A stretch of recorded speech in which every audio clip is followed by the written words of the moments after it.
The mystery on who or what is calling to the fallen Jedi Baylan's skull continues to develop, and today we have found something very interesting all the way back in the first Star Wars canon books, something that indicates that there was another Force-sensitive individual powerful in the Force that could hear something calling to them in the unknown, an individual whom many around them believed had gone mad, an individual whose own apprentice, much like Baylan and Shin, did not sense anything calling to them from the unknown. Greetings my friends, and welcome back to the channel. The mystery of Baylan's skull is the most intriguing by far proposed by the Ahsoka series. The title of the last episode, Dreams and Madness, was a direct reference to Baylan, his dreams of creating a new order or seeking a power at the beginning. We haven't got a lot of information on exactly who or what Baylan is after, but he has laid out his goals to us. He says that he hates the cycle of war and violence that the Jedi and the Empire bring across the galaxy, and that he seeks to break this never-ending cycle from going directly to the beginning of it all. Baylan also told us that he liked the idea of what a Jedi was supposed to be, but not what it became, not when the weakness steeped into the very veins of the Order. So, why is Baylan the only one that can apparently hear this presence calling to him on Peridea, at least that we know thus far? The Night Mothers under Thrawn have not made any direct reference to what Baylan is after, and at this point, Ezra nor Ahsoka has stated that they have sensed anything interesting about Peridea concerning what Baylan seeks, at least not yet. However, I found something extremely interesting in one of the first trailers that we got for Ahsoka. In the teaser, there was dialogue that has not yet been spoken in the show by Ahsoka Tano herself. The dialogue goes as follows: "Something's coming, something dark, I sense it." Something's coming. Something dark.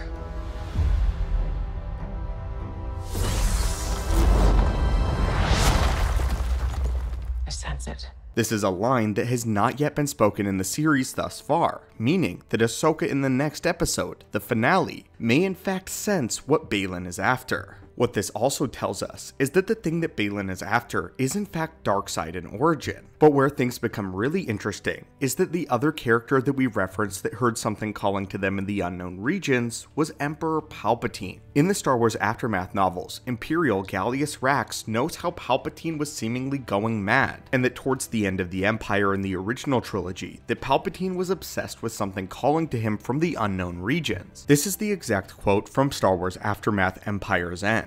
The Emperor was convinced that something waited for him out there, some origin of the Force, some dark presence formed of malevolent substance. The Emperor said that he could feel the waves radiating off of it now that the way was clear. The Emperor called it a signal, conveniently one that only he could hear. Even his greatest enforcer, Vader, seemed oblivious to its calls. And Vader also claimed mastery over the Dark Force, did he not? Rax believed Palpatine had gone mad. What's interesting about Baylan being one of the only characters that this mysterious Force calls to could actually indicate to his alignment within the Force. Baylan, as he said, wishes to be something more than a Jedi. He clearly uses the dark side of the Force, but he does not worship it as the Sith do. He does not want to impose war even on the galaxy or death. An extremely interesting line from Baylan in the last episode is when he said that he was not disappointed that Ahsoka Tano had lived, but that she was nearly an obstacle in his way. Baylan, unlike many, including his own apprentice, is not subservious to ambition and the wills and calls of the dark side when it offers power. He views himself more as a holy warrior, seeking to end the cycle of never-ending conflict in the galaxy. But with all of that said, is the same thing that called to Palpatine now calling to Baylan? And is Baylan actively being tricked? Going mad? Is Baylan being manipulated by a Force that seeks to be freed, or seeks his talents in the dark side? With all of that said though, perhaps Baylan's goal is not in fact entirely dark in nature, and despite him being proposed as the villain of the Ahsoka series, perhaps the thing that is calling to Baylan is something akin to the BENDU. Why this is unique is the BENDU, although it was a creature in Star Wars Rebels, is also implied to be a Force-based organization, one that was around before the Jedi Order, and one that many have speculated in canon the Jedi Order originated from.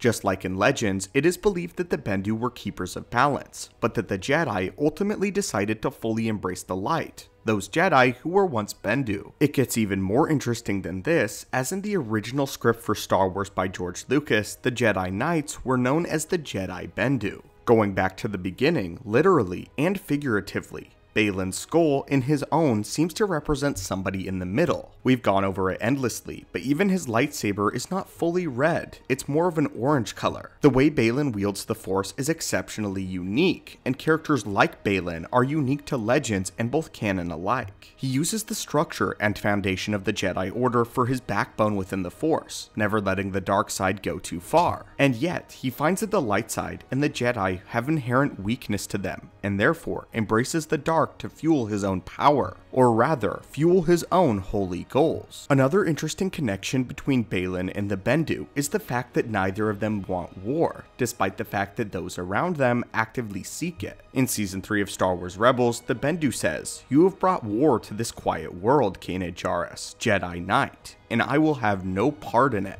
The Bendu is described as an ancient being, and why he is so important to Star Wars canon when concerning Baylan is he very much represents the one in the middle quite literally. Although this is also admittedly a stretch, I found it quite interesting that the Naughty of Peridea chose to conceal themselves in the same manner that the Bendu did. I believe that the term Bendu is more of a title rather than the direct name of this mythical creature that we encounter in Star Wars Rebels, one in the middle. Could it be the Bendu that is going to break this never-ending cycle of violence between the Jedi and Sith? Finally, harmony found within the middle. This would be exceptionally interesting, as again, in the current Star Wars canon, the Bendu and Baylan have very similar beliefs to each other. Perhaps Baylan dismissed Shin because she was leaning too far into ambition and the wills of the dark side, and was no longer in the middle as Baylan hopes to maintain. With all of that said though, although I believe that Baylan believes some figure like the Bendu is calling to him, I do ultimately believe he's going to be tricked into following something darker, pursuing a knowledge darker than what he actually believes he wields, no longer being a holy warrior, but one tricked by a darker will that seeks to corrupt and destroy. The very nature of the dark side of the Force is that it corrupts and destroys those that wield it. The corruption of the dark side is always something that is going to happen for those that frequently wield it. True balance in Star Wars is not the merging of equal parts light and dark. According to George Lucas himself, he believed that when one was using the light side of the Force, they could control the inner darkness within themselves. This was the balance, realizing their flaws, acknowledging their flaws, in a sense, while the light could keep track of the dark. Not pretend that it wasn't there, not pretend that the dark side didn't exist entirely, but to use one's empathy and understanding to conquer the more sinister urges that one has. In The Art of the Mandalorian, Dave Filoni himself explained what balance meant. Ultimately, the Force is an ability that one can be used selflessly or selfishly, and how one chooses to wield it determines whether you stand on the dark or the light. The dark side of the Force is manifested in our greed, desire for power, and fears, and the light side of the Force is propagated by selfless action, by living in balance, by overcoming our fears. The Force naturally exists in a balance. That balance is thrown out when someone chooses to give in to their fears, and then spirals out of control, making selfish choice after selfish choice. Fear leads to anger, anger leads to hate, and hate leads to suffering. Our own ambitions can make the Force into something terrible even when our intentions may have been good. We do not always realize we are acting out of fear or selfishness. Anakin believes he is trying to save his wife. He is afraid to lose her. He chooses to act out of his own fears and try to control the situation. That moment of choice, how we act and react, is so important. The choice between dark and light is often subtle and not limited to the Jedi or the Sith. Everybody struggles between the light and the dark. Could the same mistakes be repeated with Baylan? In an effort to achieve control, does he also seek to unbalance himself, creating false balance and being tricked into following something that does not have his best intentions or the best intentions for the galaxy in mind? I believe that Baylan believes that he's seeking something benevolent like the Bendu, but in the end, the Bendu never sought to control nor to dominate. He wanted no part in the war between the Empire and the Rebels. He was apathetic towards it all. I believe that Baylan seeks something like the balance, seeks something like the Bendu, but that the dark side, and whatever calls to him on Peridea, seeks something far more nefarious. As always, my friends, thank you for visiting the channel today. It means the world, and may the Force be with you.